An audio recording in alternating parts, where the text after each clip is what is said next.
नमस्कार, मी विकास माने. MH12 न्यूजमध्ये आपणा सर्वांचं सहर्ष स्वागत.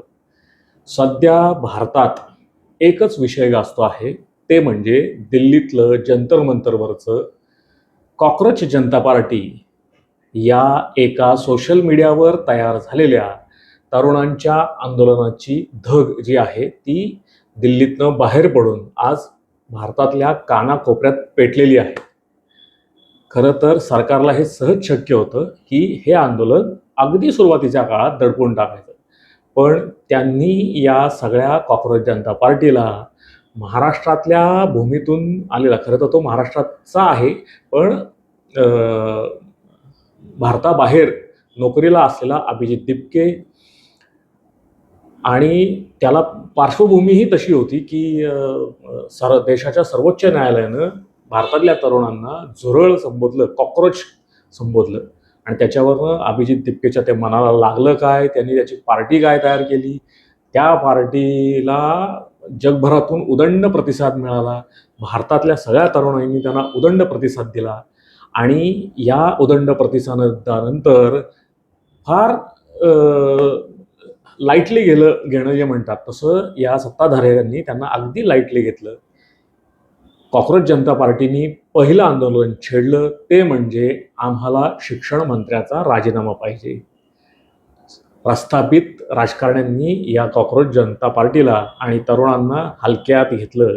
भारतात जेनझी जे आपल्या आजूबाजूच्या राष्ट्रांमध्ये झालं, जे बांगलादेशमध्ये झालं, जे नेपाळमध्ये झालं, जे श्रीलंकेत झालं, असं भारतात होणार नाही याचा ठाम विश्वास हा इथल्या प्रस्थापित राजकारण्यांना होता. आपल्या गृहमंत्री असलेल्या अमित शहांना होता, आपले पंतप्रधान असलेल्या नरेंद्र मोदी यांनाही होता. पण जेव्हा ते आंदोलन चालू झालं त्याच्यातली असलेली सुरुवातीची तुरळक गर्दी आज वाढत वाढत वाढत इतक्या मोठ्या प्रमाणावर वाढली आहे की ती भारतात सुद्धा अशी अराजकता निर्माण होती की काय अशा ठिकाणी येऊन पोचलेली आहे. सध्या आज जेव्हा हा व्हिडिओ शूट होतो आहे तेव्हा मात्र या आंदोलनातला जो प्रमुख चेहरा होता ते भारताचे शास्त्रज्ञ असलेले सोनम वांगचुक यांनी मात्र उपोषण मागे घेतलेलं आहे. पण जंतर मंतरवरची गर्दी ही काही कमी होताना दिसत नाही.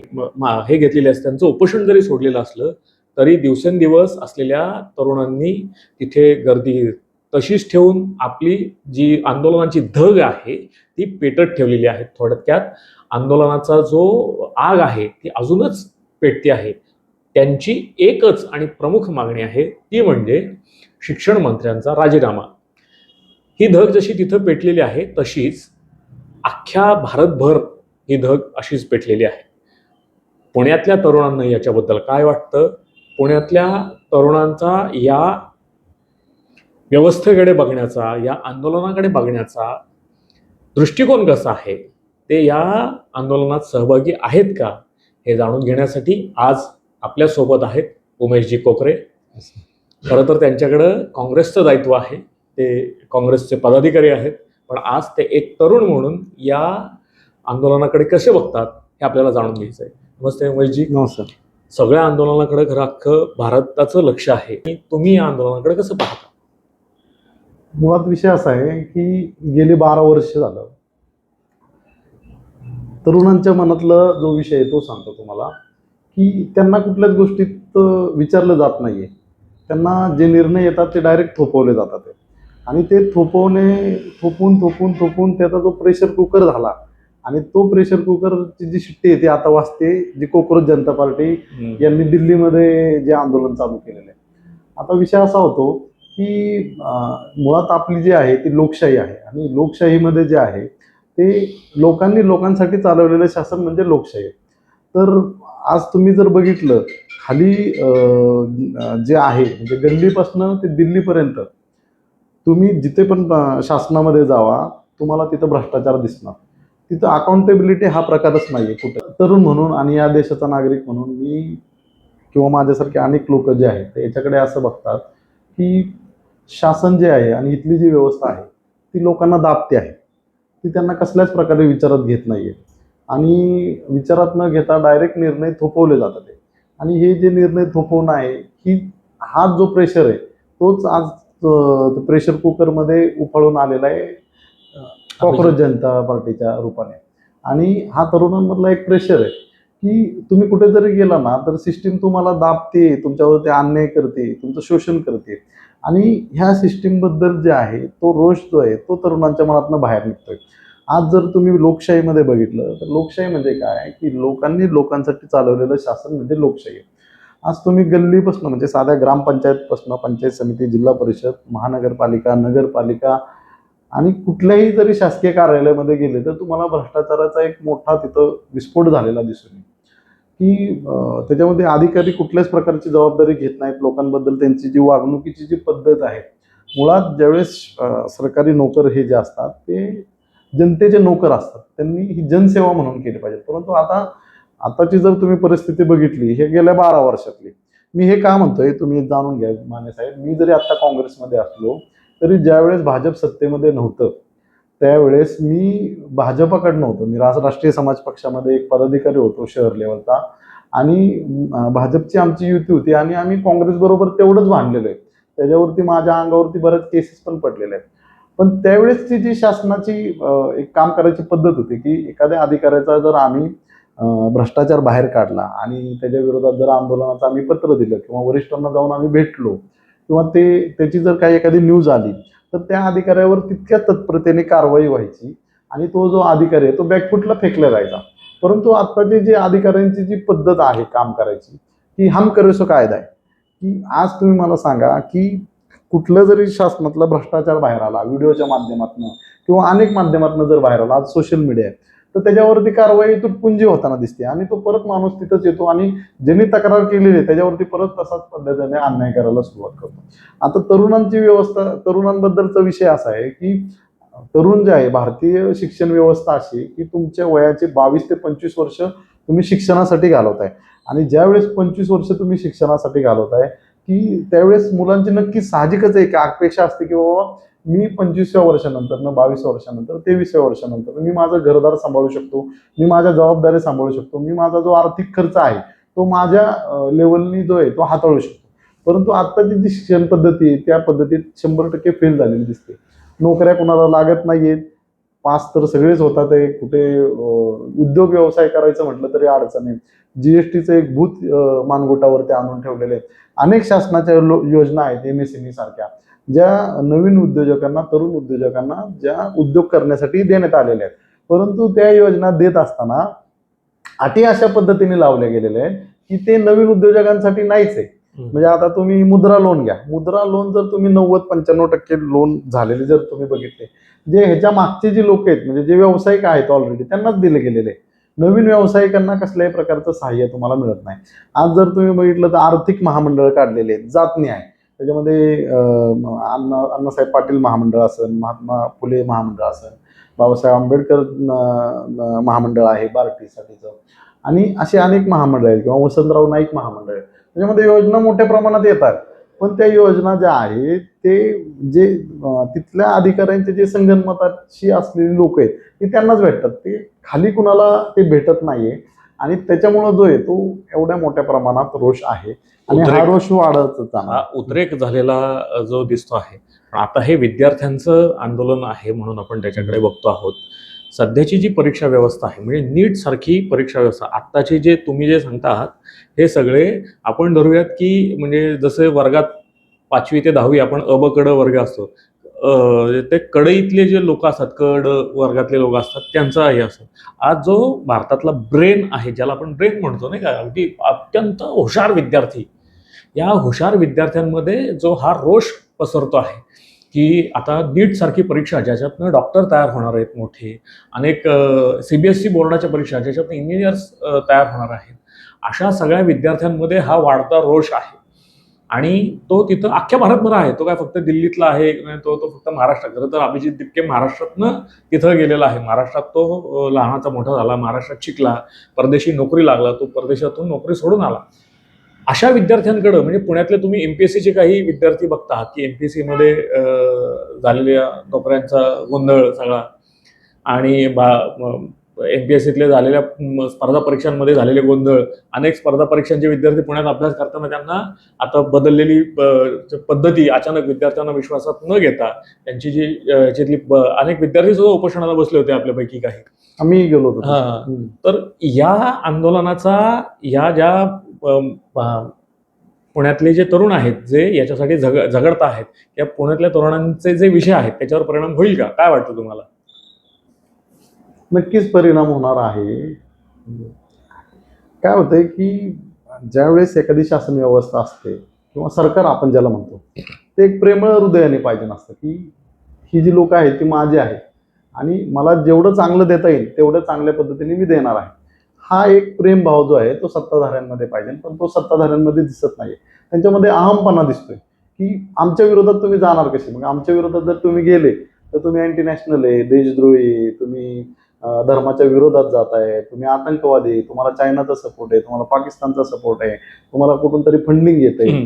हे जे नेरेटिव्ह सेट केले जातात हे चुकीचे आहेत. कारण 140 कोटी लोकसंख्या असलेला हा जो देश आहे, प्रत्येकाच्या आपल्या समस्या आहेत आणि त्या जर समस्या सरकार दरबारी जर तो नाही घेऊन जाणार तर तो कुठं जाणार. मग तुम्ही जर प्रत्येक आंदोलनाला अशा पद्धतीने चिरडून दाबून जर ठेवत असाल तर उद्रेक होणं हा नक्कीच आहे. आणि मला तर वाटतं हे 1% पण नाहीये. आता ते जे चाललंय ना 1% पण नाही. 140 कोटी लोकांचा देश आहे हा. आणि ह्याच्यामध्ये जे ते मोदी सरकार हे दुर्लक्ष करते की ह्याच्यात सगळ्यात जास्त जी लोकसंख्या आहे ती तरुणांची आहे. तुम्ही व्हॉट्सअप युनिव्हर्सिटीद्वारे काय काय फेक नॅरेटिव्ह, फेक 1.5 2 लाख 2 कोटी मेसेज पसरवत आहे रोजच्या रोज आणि त्याच्यामध्ये तुम्ही एक प्रकारचा एक वर्ग जो आहे तो त्याला तुम्ही तुमच्या बाजूने करून घेतलेला आहे. परंतु हा जो जेनझी म्हणा किंवा जो तरुण वर्ग आहे हा तुमच्या कुठल्याच व्याख्येत बसत नाहीये. तो जो आहे तो फॅक्ट चेक करतो. आज ग्रोक AI आहे, ChatGPT आहे, जेमिनी आहे, असे AI सारखे अनेक मॉडेल आहे. एक तुम्ही मेसेज फेक नॅरेटिव्हचा टाकला, तुम्ही जर ग्रोकवरती टाकलं किंवा जेमिनीवरती टाकलं, ChatGPT वरती टाकलं तर त्यांचे संदर्भासहित स्पष्टीकरण येतात, पुरावे येतात, त्याच्या सगळ्या जगभरातले लिंक येतात. त्याच्यामुळं आता हा जो जमाना आहे तो तुमचा जमाना राहिलेला नाहीये. तुम्ही जे आहे तुम्ही 12 वर्षापूर्वी जे केलं होतं तेच आता कंटिन्यू करता, तसं करता येणार नाही. आणि ChatGPT वर कंट्रोल ठेवणं, आता जी ही आग मुळात लागलेली आहे, हे फेसबुक, इंस्टाग्राम, हे मेटा कंपनी, ह्या अमेरिकेच्या कंपन्या आहेत आणि अमेरिकेच्या कंपन्या आहेत जे ते तुमच्या पप्पाच आहेत. ते तुम्ही त्यांना काहीच करू शकत नाही. ते तुमच्या तोंडावरती तुमची इज्जत काढतात, तुम्हाला बेआबरू करतात. का तर तुम्ही तिथे जाऊन डान्स केलाय, लहान मुलींचं रक्त पिलेलं आहे, त्यांचं मांस खाल्लेलं आहे. ती जी लोक आहेत एप्स्टीन फाईलमध्ये त्याच्या गँगमधले तुम्ही पण आहात. त्याच्यामुळं विषय काय आहे की तुम्ही त्यांना काही बोलू शकत नाही आणि ते जे आहे ते फॅक्टवरती दाखवतात, कारण त्यांचा व्यवसाय आहे. उद्या जर त्यांनी खोट्या गोष्टी जर दाखवायला सुरुवात केली तर त्याच्यावरती कोण विश्वास ठेवणार नाही. त्याच्यामुळे आता जे आंदोलनावर येऊ थेट आता हे जे दिल्लीतलं आंदोलन आहे त्याला तुम्ही महाराष्ट्रात कसे, तुम्ही या आंदोलनात तिथं दिल्लीत सहभागी झालेला आहात का, महाराष्ट्रात काही तुम्ही असे आंदोलन प्लॅन करता आहात, पुण्यात काय तुमचं नियोजन आहे याच्यासाठी? हे बघा, आता रविवारी जे आहे मी ज्या भागात राहतो उत्तम नगर परिसरात, तर उत्तम नगर परिसरात आम्ही एक आंदोलन त्यांच्या समर्थनार्थ ठेवलेलं आहे. आणि लोकशाहीमध्ये जे पण कोणी सत्तेला प्रश्न विचारल, मग तो कुठल्याही धर्माचा असू द्या, कुठल्याही जातीचा असू द्या, कुठल्याही पंथाचा असू द्या, कुठल्याही रंगाचा असू द्या आणि कुठल्याही लिंगाचा असू द्या, तो भेद कसला न करता आम्ही त्याला समर्थन देणार. कारण विषय असा आहे की जर सक्षम लोकशाही जर पाहिजे नसेल तर जे व्यवस्थेला प्रश्न विचारतात आहे, व्यवस्थेला जे भांडतात आहे, त्यांना तुम्ही सपोर्ट करणं गरजेचं आहे. आणि त्यावेळेस जशी परिस्थिती होती की काँग्रेसमध्ये जे आहे ते प्रस्थापित लोक होती आणि ते प्रस्थापित लोकांनी एवढ्या मोठ्या प्रमाणात उच्चाद मांडला होता आणि त्यांच्या विरोधात जाऊन आम्ही भाजपला सपोर्ट केला आणि भाजपचं सरकार त्या ठिकाणी आणलं. आम्हालाही त्याच्यामध्ये काही कॅबिनेट मंत्रीपद मिळालं रासपला.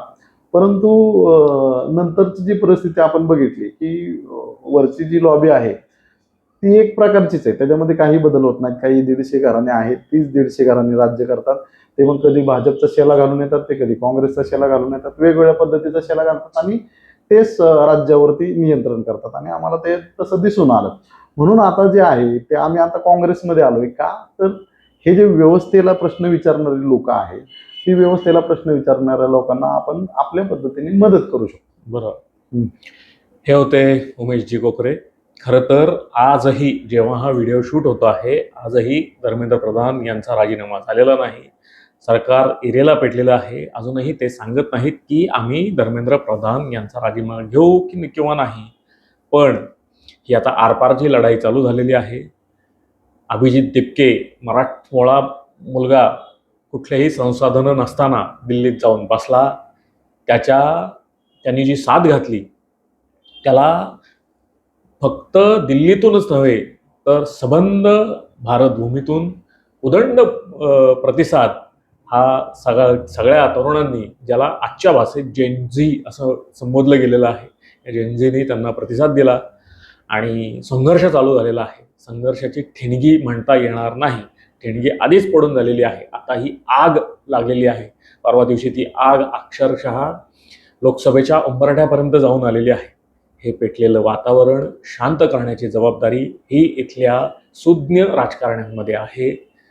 ज्या प्रकारे अण्णांचं आंदोलन हाताळण्यात काँग्रेस यशस्वी झाली होती, तसं आता हेच बघायचं आहे की मोदी आपला अहम बाजूला ठेवून या विद्यार्थ्यांना जवळ घेतात का, त्यांचे प्रश्न समजून घेतात का. आणि त्यांची अगदी छोटीशी मागणी आहे की इथल्या व्यवस्थेत बदल हवे आहेत. त्याच्यातला पहिला आणि प्रमुख जो बदल आहे तो शिक्षण मंत्री यांनी त्यांचा राजीनामा देणं हा आहे.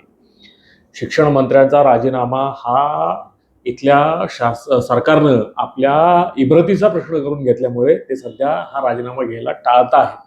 पण हट्टी मुलांसारखी तरुणाई एकवटलेली आहे. ती कोणाचंही ऐकून घ्यायला तयार नाहीत. त्यांच्या हातात जे मोबाईल आहेत ते त्यांचं शस्त्र आहे. त्यांच्या हातात जे शब्द आहेत ते त्यांचं शस्त्र आहे. तुकोबांनीच सांगून गेलेल्याप्रमाणे आम्हा घरी धन शब्दांचीच रत्ने शब्दांचीच शस्त्रे यत्न करू, असे यत्न हे सगळे तरुण मुलं करत आहेत. त्यांच्या प्रयत्नांना यश येतं का सरकार हे आंदोलन दडपून टाकण्यासाठी यशस्वी होतं हे पाहायचं आहे. प्रत्येक रात्र अक्षरशः तळहातावर जीव घेऊन ही मुलं तिथं राहत आहेत. ऊन वारा पाऊस याची तमा न बाळगता भारतभर असे आंदोलन होत आहेत. महाराष्ट्रात मुंबईत मोठ्या प्रमाणावर आंदोलन झालं आझाद मैदानावर.